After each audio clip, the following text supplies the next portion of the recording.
There, we got through. Let's try it here. What do you think, guys? Is this the world's best turkey?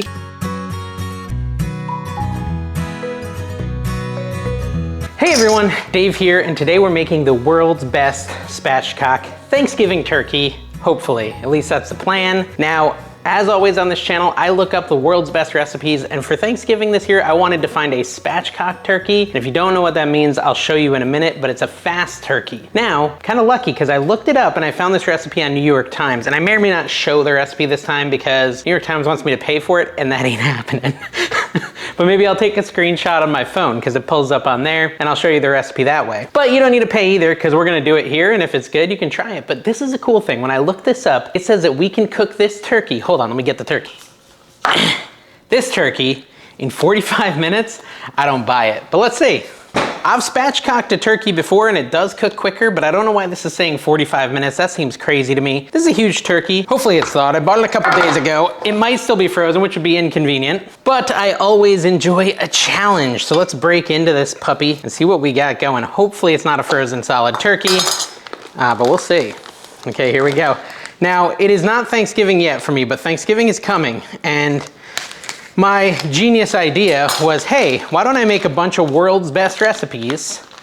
And is this gonna spread juice all over the counter here? That are all Thanksgiving themed. Oh yeah, look at all that juice. Okay, so let me scoot this out. It's a big mama birdie. Okay, don't spill all over the ground, juice. Oh gosh, it's the worst. There has to be a better, oh no. What do I do? I don't, okay, so I'm gonna do it this way. Try, oh wow, it's, okay. Let me get that. Okay, here's my plan. Oh, I just spilled it everywhere. Ah. I should start off by telling you, I'm not a professional cook. Matter of fact, I'm in no way a professional cook. I'm just your everyday guy trying to cook dinner for his family. Preferably without a bunch of salmonella. But, you know, we do our best. So I'm gonna try to clean up the juices a little bit. Did they go over that side too, guys? I can't see up there. I'm gonna have to wash this whole thing down with like bleach or something. But anyways, we got a turkey. And we're gonna cook it super fast in the world's best fashion. I don't know what this thing is. Its butthole is like over top its legs. It feels a little frozen still. It's definitely a little tight, hasn't been working out. Okay, and look at this. There's like ice inside it. Ugh. All right, so, oh no, disgusting. I'm doing well, guys, I'm doing well. So this is the breast, right? And then this is its back. Oh, and look, it's bleeding a little. Is this really gonna take me 45 minutes? I have a strange feeling it's gonna take me a lot longer than that. Also, I didn't peel my garlic yet, which I was supposed to do.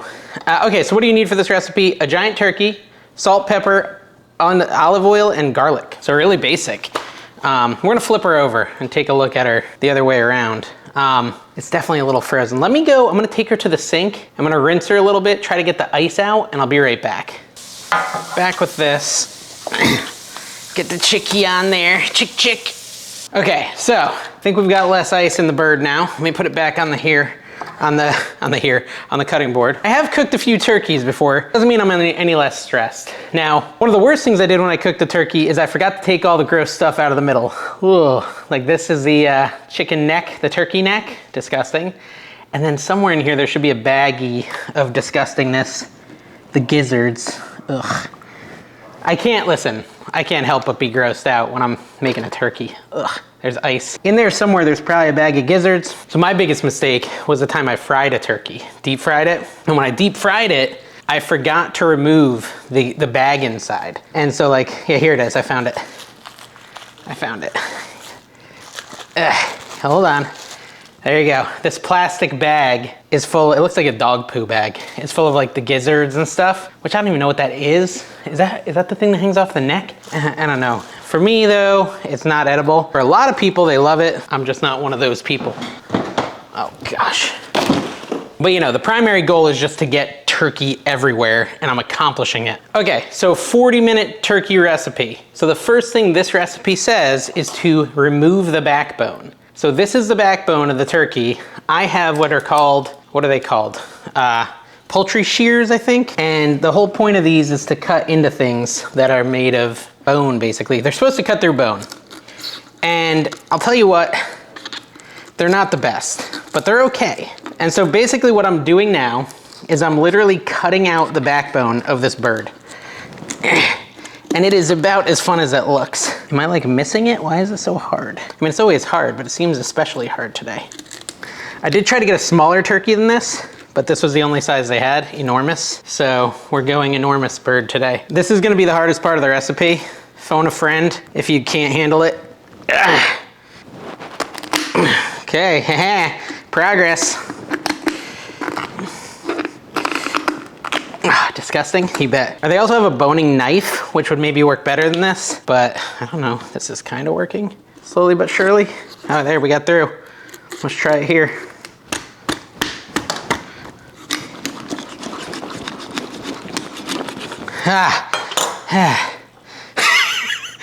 This is gruesome.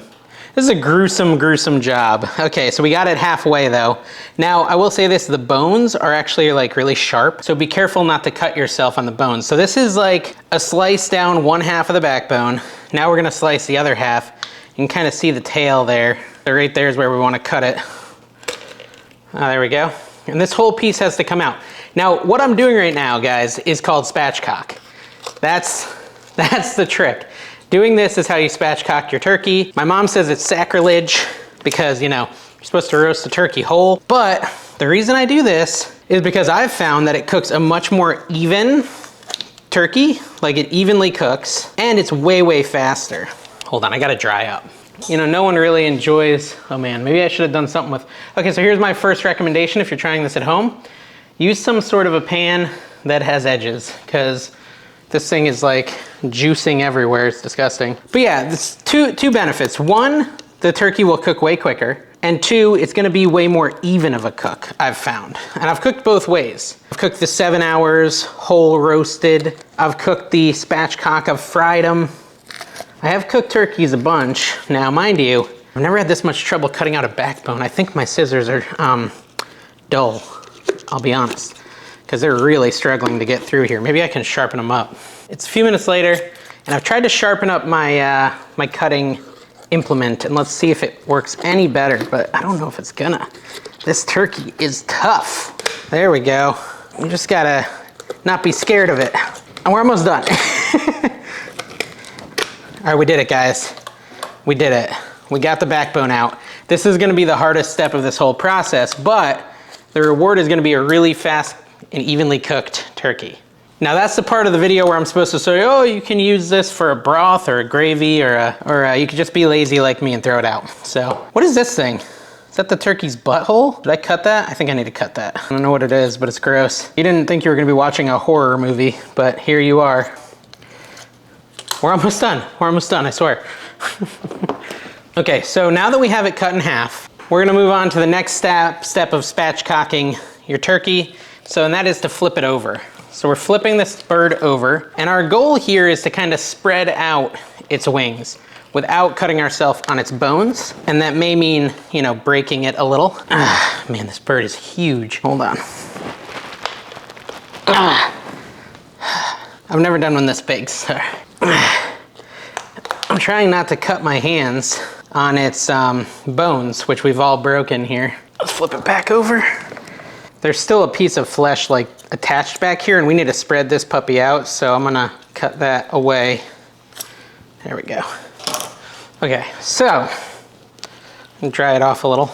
Like I said, the next step is to break its spirit if we can. I just don't know if I'm gonna succeed.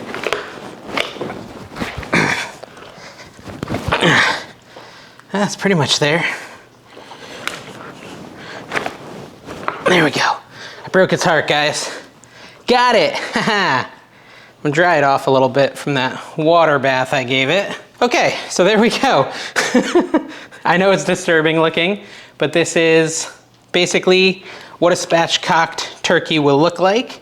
And actually, you probably would want to do it like this more so than anything. But yeah, that's what it looks like. I'm also gonna cut some of this neck fat off because it's, our skin off because it's just gross. What we have to do is we have to transplant this from here onto our pan here. So I'm gonna bring my pan up next to it, and we're just gonna lift up the bird and put it into the pan, and it's gonna be way too big for it. Just kind of get its legs up there so it's sitting there looking all disgusting. Get in there, you fatty. This bird is too fat. I don't know what to do. Okay, so I'm just really quickly wiping down the counter with some Clorox to get the juices of the bird off of it. And it's not gonna fit in this roasting pan well. I don't think I really wanna cook it like that because it kind of defeats the whole purpose. So we're gonna switch to plan B, which I'll show you in just a second. And I think it's gonna be a better way to go about this. And I think you could use the normal roasting pan if you had a smaller bird. This thing's huge. I'm gonna transfer it to this cookie sheet. I think that's our only and best option here. Happy birthday to you. Dude, it's still too big. It's like, I've never cooked a turkey this big. Okay, hold on, this could work. If I get his little leg here, get his little leg like this, put him like this. Come on, buddy, just stay like that. Okay, step one, guys, in making the world's best turkey is get a smaller turkey than I got. Goodness gracious. I'm just gonna put some tin foil under him so if it drips, the tin foil will catch it, because this is gonna have to do. All right, anyway, so we got our bird kind of ready-ish, almost ready. Now we're gonna take the garlic. This is pretty simple, but we want like almost a whole thing of garlic, 12 cloves. And we're not gonna even chop them up. We're just gonna peel them. That's all we're gonna do is peel them. How many cloves is that? 1, 2, 3, 4, 5, 6, 7, 8, 9, 10, 11. And this is what the recipe says. So when I Google world's best spatchcock Thanksgiving turkey, this is the recipe I come up with. And I'll say this, like in the past, when I've made my own turkeys, I've done something called brining. Now brining, there's two kinds of brining. Dry brine and wet brine. And a brine is basically a salt bath, essentially. Now a dry brine, you just put a bunch of salt on the bird the night before, or the chicken, or whatever you want to dry brine. The brisket, whatever it is you want to do. You just load it up with salt the night before, and there you go. It's dry brining. Let it do it for like 12 to 24 hours, and it's dry brined, and then you usually will like wash off the salt the next morning before you start preparing it. A wet brine, I've done with a turkey, and there's an Alton Brown recipe on the internet that walks you through this, where you basically put the turkey in water, or broth, or something like that, and leave it overnight in the water, which is filled with salt. So there's that option too. There's a bunch of different ways. The whole idea of that is like you're filling up the inside of the meat with salt and flavor, because obviously turkey is a pretty boring meat, if I had to be honest. This recipe though, when I looked it up, seems to really be targeted at, you know, someone who maybe forgot to get the turkey ready, or someone who's in a rush or something like that. And so I'm not convinced that this is gonna be the best turkey I've ever had. I mean, we'll see. This is checking to see if it's the world's best recipe. I think the focus of this recipe is more fastest turkey, based on like how I was reading it, which has its place, but we'll see how the taste compares. I'm like just thinking back to me like deboning that and like trying to stretch it out flat and thinking, how can I make myself not look like an idiot? Because that was a struggle. I'm like sweating from that. I can't deny it. It was like a physical activity getting that turkey prepped like that. And on top of that, to still not have a dish that really holds it, I think it's okay though. We're just gonna put foil on the oven, on the rack below it, and that'll catch all the drippings and hopefully not start a house fire. But yeah, do all this at your own risk, obviously. I am not a professional cook, so do better than me is your job. Okay, so here's a bunch of cloves of garlic, and this recipe literally just says to like put it all throughout the bird. Here, wait, let's move the bird over a little so you can see it a little better. But it says to like shove it between the legs. Each of the legs, kind of put it in there, put it under the wing, a little under this wing, and then put some under the bird itself, like actually just on the bed underneath it. And that's what it says to do. Maybe I'll put one in here. Like, this is weird. To me, there's usually a lot more I do to prep a bird, and this is like, just shove it in the hole, shove it on all the cracks, it'll be fine. Like I said, it seems like it's a fastest turkey recipe, not a bestest. So there you go. And then we're supposed to take some time as well and do the same thing. Let me get this out of the way and wash my hands. I'll be right back. Okay, and so we also want some thyme, T-H-Y-M-E, and it says the same thing. Just kind of shove it in the wings, put it under here. Just throw a bunch of thyme on the bird, just stick it in all its crevices, and yeah, that's it, you know, and we're supposed to do the same with tarragon, which I haven't found yet. I think is in my house somewhere, so I don't know. How's that look, guys? That's beautiful. Tarragon, let me see if I can find that. Okay, I can't find any tarragon, but it says the tarragon's optional, so we're just gonna skip it. And we're gonna do next, we're gonna take some olive oil and drip it all over the turkey and kind of spread it out like this. And that's, I think, basically gonna be a binder to hold salt and pepper and, you know, any other spices you want on it. My little Christmas bird here. And hold on, let me wash my hands. So it honestly just says the next step is to load it up with salt and pepper. So that's what we're gonna do. It doesn't give a measurement, it just says salt and pepper. So we're gonna coat it with pepper, which is what I'm doing now. And I don't think it needs to be this much. I think I've already gone too hard on the pepper, but I kind of like the idea of it being kind of peppery. And then salt. I've got some coarse sea salt. Load that on there too. This is gonna be simple, but good. Just as simple as you want it. Don't want to go too hard on the salt. As I go too hard on the salt, I say this. Try to get it on the legs too. I mean, this is pretty much all the flavor, so I might as well salt it up. All right. Now, preheat your oven to 450 if you haven't already. I probably should have said that 20 minutes ago, but I did mine. How come you didn't do yours? Sorry. Now, I know there's convection ovens that don't like aluminum foil, so make sure you don't put aluminum foil in your convection oven. I'm pretty sure that causes problems. But I don't have a fancy oven like that, so I'm not too worried about it. All right, so I just put aluminum foil at the bottom, and I can show you. Hold on, let me move this camera. There you go. I put aluminum foil at the bottom, and I brought this rack down so I'd have enough space for the turkey on top. So now let's go ahead and put this giant beast into the oven.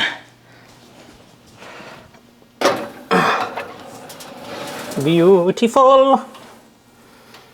Okay, it's in there. It's at 450 degrees, and we're gonna put it at 20 minutes. 20 minutes, undisturbed, don't open the oven, 20 minutes. Okay, so my oven just beeped, 20 minutes has passed. I used all 20 minutes to clean and Clorox my floor, my counter, my dishes. Well, I didn't Clorox the dishes, but I cleaned them really good. Now we're gonna take the turkey out after 20 minutes and we're gonna baste it. Let me show you. Oh my gosh, this thing weighs 1,000,000 pounds. All right, there it is. Honestly, its own juices look kind of disgusting, but we're supposed to baste it in them. We also want to decrease the oven to 400 degrees. At least that's what the recipe says. So I'm taking some juices and I'm just basting it. And I guess that's just to keep it from drying out or something. And the juices are at the bottom of the pan. And it is like a clear juice. I mean, if you're following along at home. So I also don't want to wipe off all the salt and pepper. So I'm trying to, just dab it on and not rub it too hard. But yeah, this is, I mean, it's not looking bad, guys. It's really not. I thought it would look worse than this. It's not so bad at the moment. Just get all its juices on there. The juices are kind of gross. They're kind of slimy and nasty. But I don't know, what do you guys think? This is gonna be interesting. I guess I probably could have gotten some gravy. I didn't get any gravy. That would be something you could add to this. Not now, but at the end. Get a thing of gravy or make your own gravy. All right, we've basted it in its own juices, I guess. I don't know. I think I've gotten everywhere, pretty much. It's starting to look cooked though. That's a big step forward, as it were. So let me put it back in the oven at 400 degrees instead of 450. And we'll revisit this soon. Oh, it's so heavy. Okay, it's back in there. Now it says we're supposed to leave it in there and start checking the temp in 15 minutes. I don't think it's gonna be anywhere close to done, but I also think that they might have used a smaller bird when they did this process, so I think it's gonna be 40 more minutes. But I'm gonna set it to 20 and we'll check the temp and see where we're at. Oh, sorry, no, I'm gonna set it to 15 minutes because it says 15. So I'm gonna set it to 15 minutes and then we'll be back. Okay guys, it has been a lot longer than 15 minutes. It's been about 50 minutes, maybe an hour actually. I remember I did 20 minutes and then I did 15 minutes. I just kept putting it in for 15 more because it was not at 165 degrees, but now it finally is. So this was not a 45-minute turkey, it was an hour and 20-minute turkey. Still way faster than the traditional way to cook it. Let's take a look at it, pull it out, and test it. All right, there we go. Does it look like a turkey? Hold on, let me, my camera. I'm a terrible cameraman. There we go, there's our turkey. An hour and 20 minutes later. Let's pull it out. Oh man, look at all those juices. Definitely don't want those getting on the ground. Now, I think it would be a lot faster for a smaller turkey, but this is huge. I wanted to get to 165, and now it's proving me a liar. Uh-oh, it's leaking. Ah, typical Dave. Okay, anyways. So yeah, it's at 165. It'll actually get a little more heat as it sits there. because we're gonna rest it for a couple minutes and the heat will continue to cook it. So let's pull it out. I guess we're taking the whole shelf out, whatever. That works. Was not my intention. Okay, we got it out. we accidentally brought the whole stove shelf out too. That was not in purpose. Let me see if I can't figure out a way to resolve that. Hold on, grab it like this. Oh gosh, so heavy. I feel like it's gotten heavier. All right, put the stove shelf back. All right, should I try to transport this onto the cutting board? I'd like to, if I can, successfully. It's a carving board after all, right?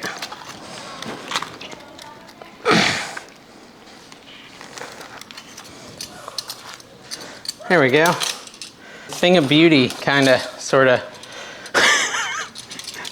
What do you think, guys? Is this the world's best turkey? Let me, all right, so I'm now firmly reading at 165 and up.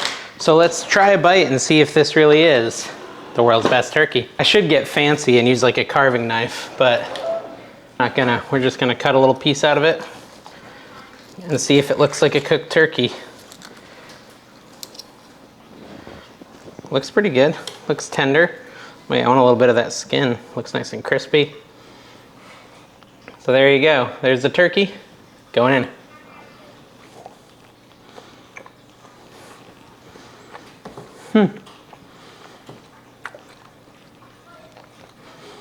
Not bad at all. Let's try the leg. Just get a little dark meat, you know? Gotta try a little light meat and a little dark meat. Here's the dark meat. Did it show up? There you go. That's like candy. I like the dark meat better, personally.